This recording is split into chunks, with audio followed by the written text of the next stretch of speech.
आपने नोटिस किया होगा, ऑब्जर्व किया होगा कि कुछ लोग समय से पहले बहुत बुढ़े लगने लगते हैं और उन उम्र बहुत ज़्यादा दिखने लगती है, जबकि उम्र इतनी नहीं होती। और कुछ लोगों पे उम्र का कोई फ़र्क ही नहीं पड़ता। ऐसा लगता है कि वो दिन बर दिन जवान होते जा रहे हैं, यंग होते जा रहे हैं। क्या राज़ है? क्या एजिंग का सीधा कनेक्शन आपकी डेट ऑफ बर्थ से है? नहीं। एजिंग का कनेक्शन आपकी डेट ऑफ बर्थ से नहीं है। एजिंग का कनेक्शन आपके बॉडी के सेल्स से है, क्योंकि सेल्स में साइंस कहता है, और इसे बहुत अच्छी तरह समझाया डॉक्टर एलिजाबेथ ब्लैकबर्न ने, जो कि नोबेल प्राइज विनर भी रही हैं 2009 में मेडिसिन के लिए। उन्होंने एक चीज़ डिस्कवर की कि एजिंग का कनेक्शन सेल से है। अब देखिए, हमारी बॉडी में ना millions and trillions of cells हैं, लेकिन सेल्स का एक प्रोटेक्टिव गार्ड होता है, और जिसका टर्म होता है टेलोमियर्स। TELOMERES, telomeres.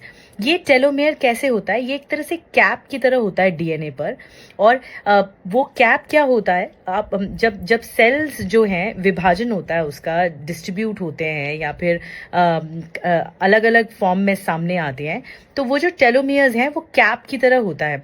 इसे आप ऐसे समझ सकते हैं कि आपने जूता देखा है, जूते का फीता होता है, फीते के एंड में आप देखेंगे तो एक प्लास्टिक जैसा हार्ड मटेरियल होता है। अगर वो नहीं रहेगा तो जो लेस है उसके रेशे निकलने शुरू हो जाएंगे, लॉक नहीं होगा। तो आप समझ लीजिए कि ये सेल का एक लॉक होता है, और टेलोमेयर्स। अब क्या होता है, जब सेल डिस्ट्रीब्यूट होते हैं या उनका विभाजन होता है, तो ये टेलोमेयर्स की जो उम्र है वो छोटे होते चले जाते हैं, उसकी हाइट छोटी होती चली जाती है।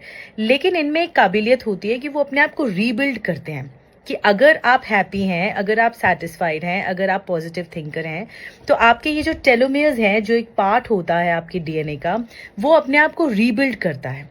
लेकिन जो टेलोमेयर्स अपने आप को रीबिल्ड नहीं कर सकते, डॉक्टर एलिजाबेथ ने कई पे रिसर्च किया, उनमें पता लगा कि जिन लोगों में टेंशन, एंजाइटी, नर्वसनेस ज्यादा रहा, उनके टेलोमेयर्स दिन ब दिन घटते चले गए, और फिर वो रीबिल्ड नहीं हुए, घटते चले गए, और इस लेवल पे घट गए कि वो पूरी तरह से डेड हो गए अंदर सेल्स।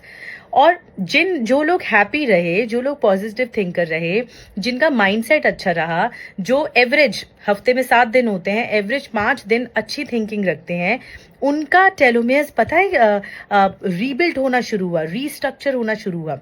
तो ये थ्योरी कहती है कि टेलोमेयर्स जितने कम होंगे, शॉर्टन होंगे या फिर मर जाएंगे, तो आपकी एजिंग शुरू हो जाएगी। यही एजिंग का प्रोसेस होता है। और अगर टेलोमेयर्स अपने आप को रीबिल्ड करते हैं, तो आप लंबे समय तक जवान बने रहेंगे। तो हैप्पी रहिए, पॉजिटिव थिंकिंग रखिए, देखिए फिर आपके सेल्स भी लंबे समय तक जवान आपको रखेंगे।